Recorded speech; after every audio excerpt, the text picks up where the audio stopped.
किसी ने हमें फांसा नहीं है, हम स्वयं फंस गए हैं।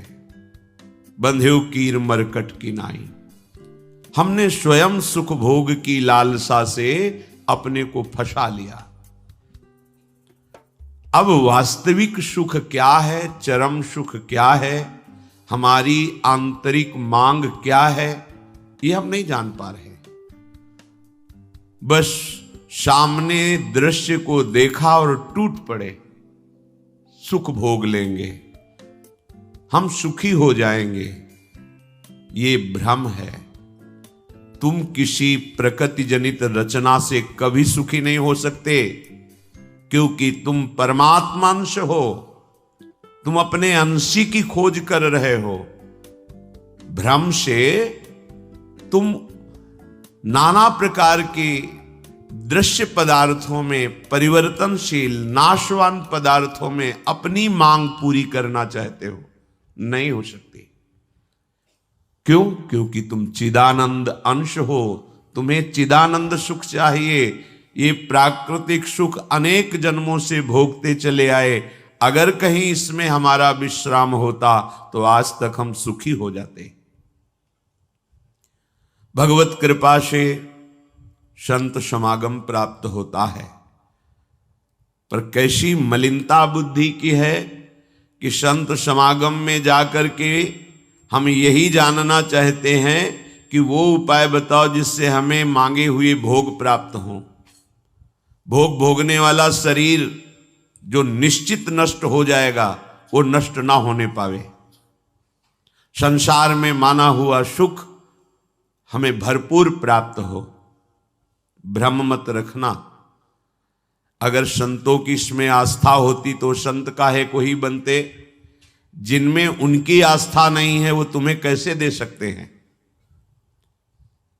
एक अंधा कुएं में गिरने जा रहा हो तो कोई नेत्र वाला उसको कैसे ढकेल सकता है, कैसे जाने दे सकता है। ऐसे ही हम ज्ञान नेत्रों से अंधे हैं, इसलिए हम इस भवकूप में नाना प्रकार के सुख की लालसा से कूदने जा रहे हैं या कूद चुके हैं। संतों का समागम बचाने के लिए होता है, फंसाने के लिए नहीं होता। लोग पूछते हैं कि संतों का क्या चमत्कार है, दिखाओ अपना चमत्कार। संतों का वास्तविक जो भगवत प्रेमी महात्मा है, उनका स्वाभाविक चमत्कार प्रकट होता है। उनके दर्शन से, उनके संभाषण से, उनके सानिध्य से विकारों का नाश और भगवत चरणारविंद की प्रीति, विषयी मन का निर्मल हो जाना, भोगों की तरफ आकर्षित चित्त वृत्ति का भगवदाकार हो जाना, ये संतों का चमत्कार है। तुम्हारा कोई रोग ठीक हो जाए, कोई भोग मिल जाए, कोई परिस्थिति सुधर जाए, इसे संतों का चमत्कार मत समझना। ये प्रारब्ध भोग सुख और दुख, पुण्य और पाप से प्रकट होते हैं, इसमें किसी का प्रभाव काम नहीं करेगा। अगर ऐसा होता तो संतों के शरीर में कभी कष्ट ही ना होता। भ्रम में मत फंसो। भ्रम में मत फंसो कि कोई संत तुम्हारे शरीर को अजर अमर बना देगा, तुम्हें भोगों की बाहुल्यता मिल जाएगी। व्यर्थ में भाग दौड़ बंद करो। हां, वास्तविक तुम यदि महासुख को चाहते हो और मृत्यु के भय से बचना चाहते हो तो एकमात्र रास्ता है, प्रभु श्री हरि के चरणों का आश्रय ले लो। हरि स्मृति सर्व विपद विमोक्षणम। भगवान का भजन, भगवान की स्मृति निश्चित तुम्हें समस्त दुखों से बचा लेगी। भगवान की शरणागति, समुझ जे आए शरण ते डरत ना काल डर। मृत्यु क्या चीज है? पर प्रभु के नाम जपने में रुचि नहीं, प्रभु की चरण दासता में भावना नहीं, तो तुम सोचते हो कुछ चंद रुपए और कुछ फल पुष्प आदि दे करके हम रोग रहित तो हो जाएं, शोक रहित तो हो जाएं। भूल मत करना। अगर शोक रहित होना है, रोग रहित होना है, तो एकमात्र उपाय है कृष्णाय वासुदेवाय हरे परमात्मने प्रणत क्लेश नाशाय गोविंदाय नमो नमः। गोविंद को नमस्कार करो और जिह्वा से पुकारो कृष्ण कृष्ण गोविंद गोविंद, राधा राधा राधा। निश्चित जन्म जन्म के अशुभ नष्ट हो जाएंगे, आप स्वयं परम सुखी हो जाएंगे, शरीर राग नष्ट हो जाएगा, ऐसा अद्भुत सुख मिलेगा, कृतकृत्य हो जाओगे। पर अब इस मार्ग में चलने के लिए जब कदम रखोगे तो असत वृत्तियों का त्याग करना होगा। यही सब फेल हो जाते हैं। वो ऐसा शॉर्टकट ढूंढते हैं कि कुछ हम कमाए हुए पापाचरण से चंद रुपए आपको दे दें, आप हमें संभाल लेना, भूल मत करना। कभी ऐसा नहीं हो सकता। नाली के पानी से हाथ धोने से कभी हाथ पवित्र और निर्मल नहीं होते। ऐसे मलिन आचरण करके कमाए हुए धन से कभी तुम्हें पवित्रता प्राप्त नहीं हो सकती। ये सब नाटकबाजी मन की है। वहां चलो तुम्हारा सुधर जाएगा, कुछ नहीं सुधरेगा जब तक तुम सुधारना नहीं चाहोगे। तुम सुधारो अपने आप को। किसी का आशीर्वाद कोई काम नहीं करेगा जब तक तुम अपने आचरण नहीं सुधारोगे। तुम खाओ मांस, पियो मदिरा, करो व्यभिचार, नाना प्रकार की हिंसात्मक वृत्ति, तुम्हें भगवान भी नहीं माफ करेंगे, चाहे जहां भाग के चले जाओ। अधर्मा आचरण करने वाले को भगवान कहते हैं मैं साक्षात काल रूप से दंड देता हूं। शरणागत होकर नियम के अनुसार चलोगे तो भगवान तुम्हें दुलार करेंगे मां की तरह। यह सिद्धांत है। नाटकबाजी में फंसो तो फंसो, सिद्धांत से चलोगे तो कभी धोखा नहीं खाओगे, आनंद में मगन रहोगे। पर सिद्धांत में चलने के लिए असत त्याग करना होता है, इसीलिए सब फेल हो जाते हैं। कोई बिरला गुरु कृपा पात्र ही कदम आगे बढ़ाता है। ये भीड़ भागम दौड़ केवल वासनाओं की पूर्ति के लिए तो भ्रम में मत रहना। किसी का आशीर्वाद, किसी की कृपा तुम्हें वासनाओं से नहीं बचा सकती। एकमात्र उपासना ही वासना से बचा सकती है। और उपासना तुम करने के लिए जब तैयार होगे तो ये गंदी बातें, गंदे आचरण ये आपको त्यागना होगा। बस यही तुम्हारी गाड़ी फेल हो जाती है। ये हम नहीं त्याग सकते तो फिर तुम्हें कोई बचा भी नहीं सकता। लिख लो, अपने दिमाग में लिख लो। अगर बचना है तो एकमात्र मामे ए प्रपद्यन्ते माया में ताम तरन्ते। जितना भी समझाओ ये पागलपन छोड़ते ही नहीं। बस कोई जंतु ऐसा हो, कोई भस्म ऐसी हो, बस उन नाटक में रिझना चाहते हैं। अरे प्यारे, यदि वो तुम्हें सुखी कर सकता है तो वो खुद क्यों सुखी नहीं हो जाता? तुम नहीं सोच पा रहे हो? पागल हो तुम। यदि वो तुम्हें रोग रहित कर सकता है तो खुद क्यों नहीं रोग रहित हो जाता? यदि वो तुम्हारे को चमत्कार दिखा सकता है तो अपने को चमत्कार दिखाकर प्रभु का साक्षात्कार क्यों नहीं कर लेता? पागल बन रहे हो। सिद्धांत को समझो। तब लगी कुशल न जीव कहूं, सपने हूं मन विश्राम। जब लग भजत न राम कहूं, शोक धाम तज काम। जब तक शोकों का खजाना एक कामनाएं, इन कामनाओं को प्रभु के चरणों में समर्पित करके भजन नहीं करोगे, स्वप्न में भी सुख नहीं मिलेगा। जागृत की बात जाने दो। जो चाहत है नित्य सुख, अरु मन को विश्राम। यही सब चाहते हैं।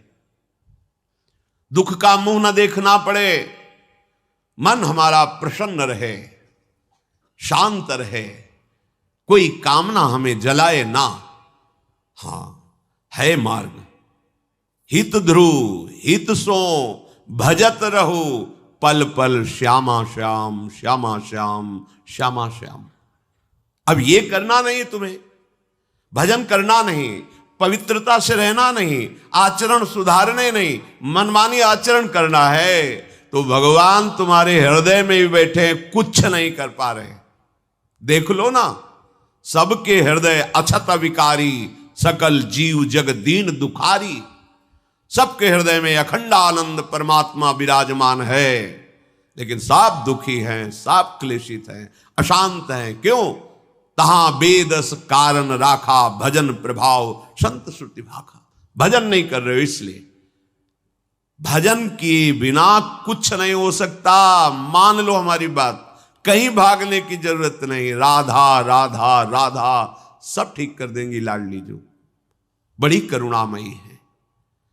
यदि आप भजन नहीं करोगे तो वारी मथे घृत होए बरु सिकता ते बरु तेल, बिनु हरि भजन न भवतरी या सिद्धांत अपेल। इसे कोई काट नहीं सकता, अपेल सिद्धांत है। विनिश्चितम बदामि तेन अन्यथा वचांस में हरिम भजंती ये नरा भवसागर तरंती ते। पानी को मथ करके बड़ा चमत्कार कर लो, घी निकाल लो, हो सकता है। बालू को पेर करके तेल निकाल सकते हो सकता है। असंभव को तुम ये संभव कर सकते हो, पर भजन के बिना तुम दुख से निवृत्त नहीं हो सकते।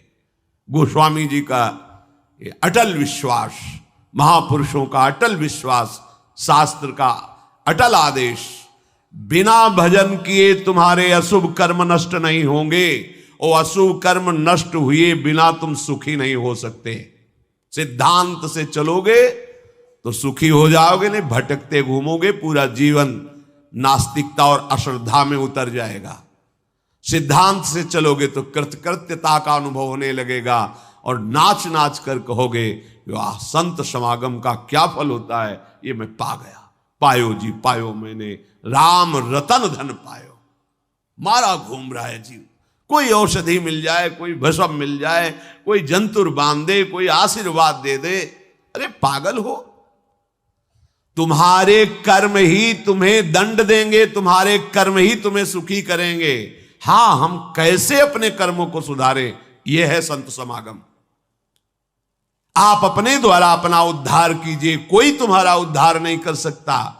उद्धार की युक्तियां, उद्धार का मार्ग, उद्धार के सिद्धांत और सहयोग ये संतों से प्राप्त होता है। आशीर्वाद से उद्धार नहीं होता, आशीर्वाद से सुख दुख की निवृत्ति नहीं होती, वो ज्ञान से होती है। उसके लिए आपको भजन करना पड़ेगा, सत्य आचरण में चलना होगा, दुख को सहना होगा, सुख को दबाना होगा, उसमें अभिमान करके फूलना नहीं होगा। तब आप उस महासुख में पहुंचोगे जिसे चरम अवस्था का सुख कहते हैं। संत समागम दुर्लभ इसी बात के लिए है। इसका मतलब ये नहीं छू छा करके तुम्हारे दुखों का नाश हो जाएगा। भाग लो, पूरे ब्रह्मांड में जाओ, अगर कहीं सुखी हो जाना तो बताना हमें आके। समझना ही नहीं चाहते। भगवान कृपा करके बोल रहे हैं, औरों की तो बात क्या है, अब समझ लो।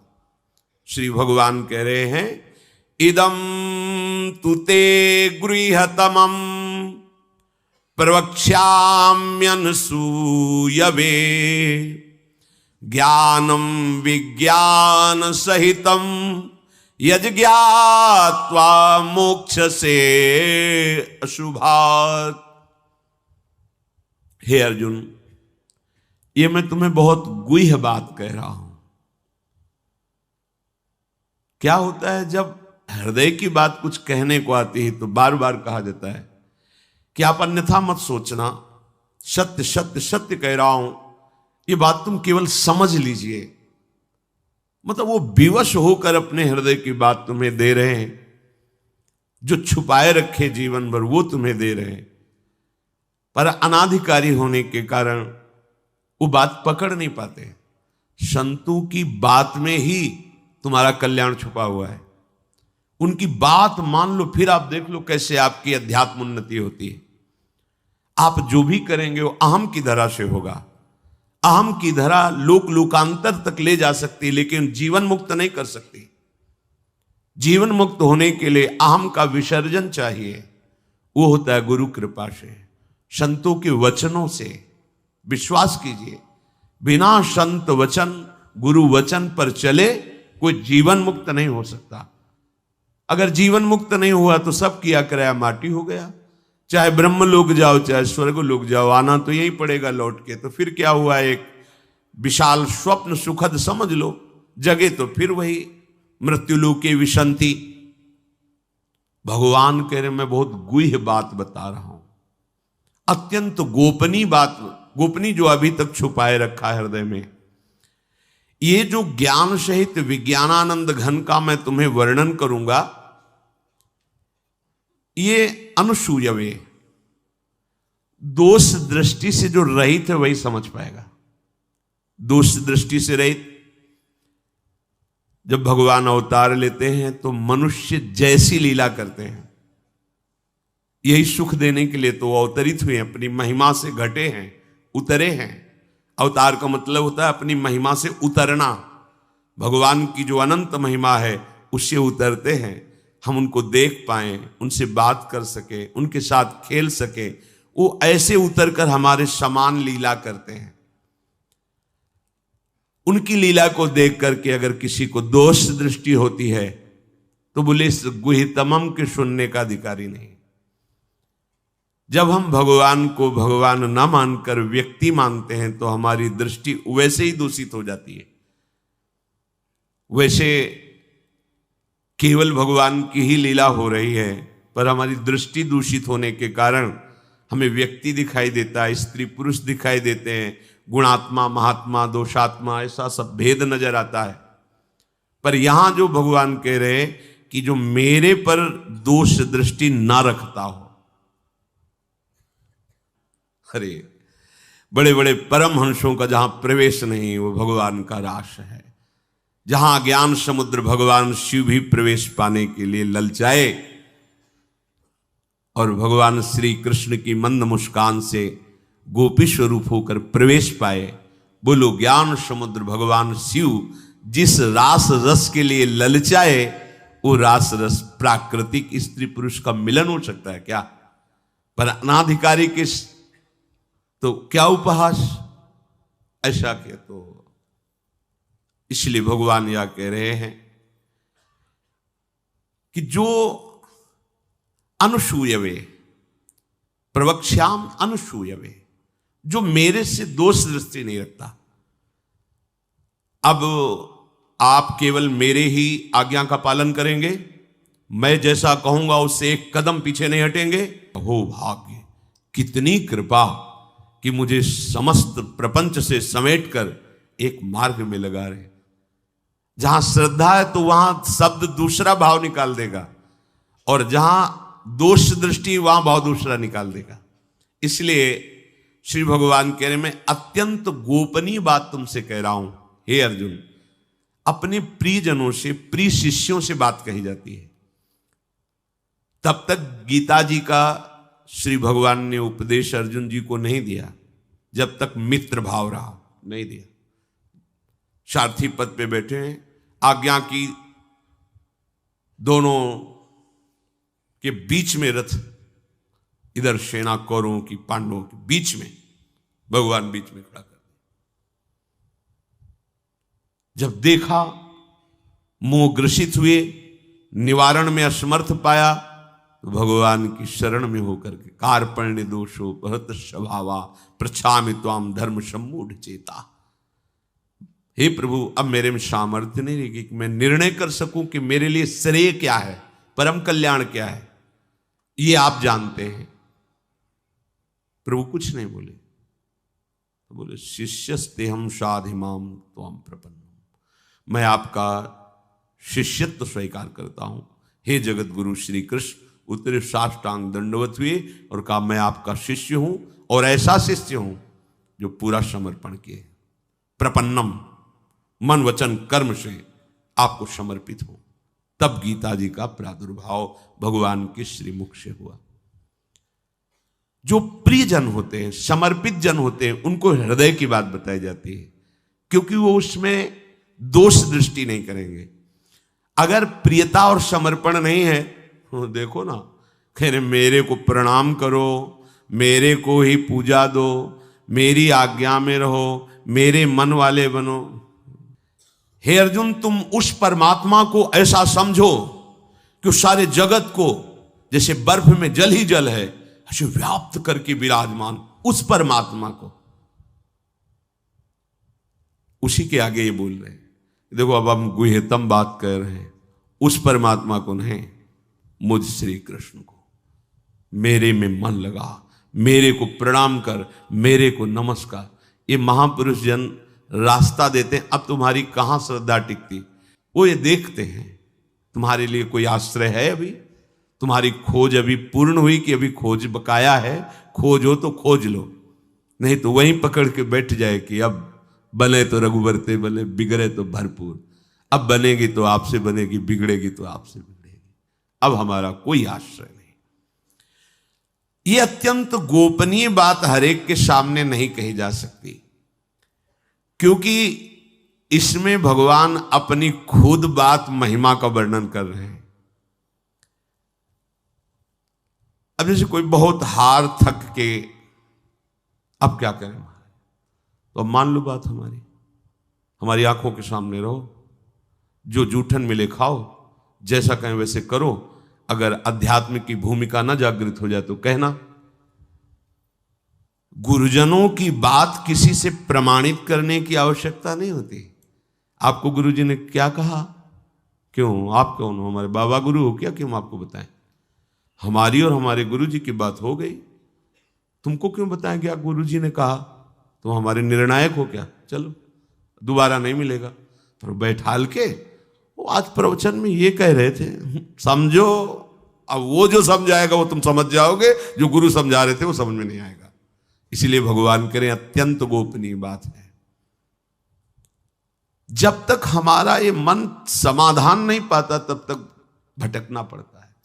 कहीं एक जगह पकड़ लो, ये जो अनेक जगह भटकना है बंद करो। एक जगह पकड़ लो, एक विश्वास रख लो, एक नाम जो गुरु ने दिया, एक मंत्र दिया है, अविद्या का नाश हो जाएगा, माया परास्त हो जाएगी। पर समझ नहीं पा,